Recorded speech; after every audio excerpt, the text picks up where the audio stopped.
Badan Pusat Statistik Daerah Istimewa Yogyakarta merilis data inflasi DIY secara tahunan untuk 2023 yang mencapai 3,17%. Angka ini lebih tinggi dari angka nasional sebesar 2,61%, namun lebih rendah dari tahun sebelumnya. Inflasi Yogyakarta Desember 2023 mencapai 0,35%, masih lebih rendah dibandingkan Desember 2 tahun sebelumnya pada tahun 2022 dan 2021, masing-masing 0,65% dan 0,71%. Namun dibandingkan bulan November 2023, besaran inflasi Desember 2023 masih sama.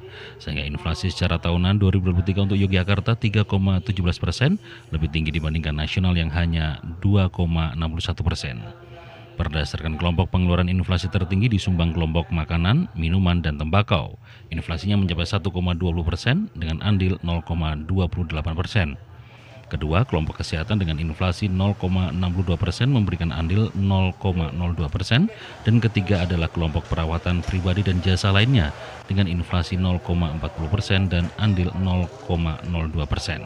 Sementara berdasarkan andil komoditas paling dominan disumbang cabai merah dengan andil 0,09%, kemudian bawang merah dan emas perhiasan masing-masing 0,3%, lalu tomat, cabai rawit, angkutan udara, gula pasir, rokok putih masing-masing andil 0,02%, sedangkan tempe dan rokok kretek memiliki andil 0,01%. Kemudian komoditas penghambat pertama adalah daging ayam ras dengan andil minus 0,05%, kembang kol, bahan bakar rumah tangga, dan daging sapi masing-masing 0,01%. Secara umum untuk dari 10 komoditas tertinggi itu kan ada sekitar 4 ya, yang merupakan komoditas pertanian. Yang tertinggi yaitu cabai merah, beras, kemudian bawang gitu ya. Dan kita tahu untuk komoditas pertanian yang mendominasi untuk inflasi di DIY, tidak seluruhnya sentra produksinya di DIY. Sehingga itu tentu saja berpengaruh karena ada pola distribusi dan tingkat kunjungan juga yang tinggi, sehingga antara supply demand itu memang secara hukum ekonomi memacu terjadinya perubahan harga.